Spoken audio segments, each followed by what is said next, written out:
Hello বন্ধুরা, আমি এখন আমার গোবিন্দ যে প্রত্যেক দিনের প্রসাদ তৈরি হয় মন্দিরের, তা আমি এই রান্নাঘরে এসেছি।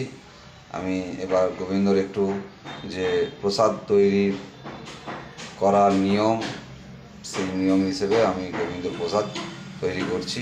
আপনারা একটু দেখেন কেমন করে রোজের গোবিন্দর প্রসাদ তৈরি হয়। আমি নিজের হাতে গোবিন্দকে রোজের প্রসাদ তৈরি করে তার সেবায় লাগাই। এই যে হচ্ছে আমার রান্নাঘর ছোট্ট।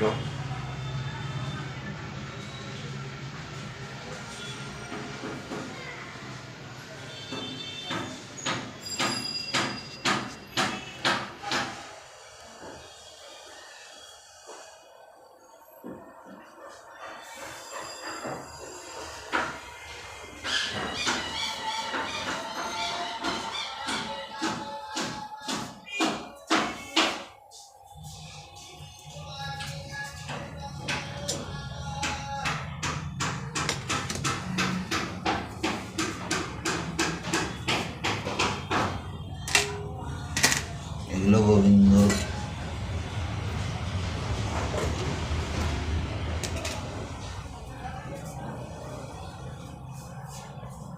এই প্রসাদগুলো গোবিন্দর তৈরি হয়েছে।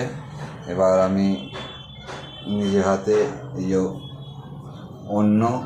অন্ন এটা জল গরম হচ্ছে,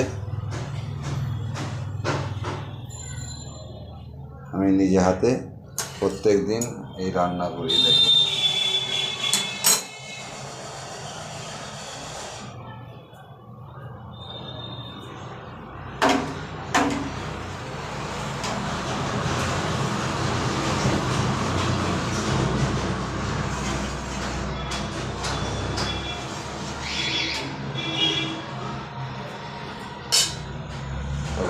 তো বন্ধুরা, এই হচ্ছে আমার ছোট্ট গোবিন্দ রান্নাঘর, আপনাদেরকে দেখালাম।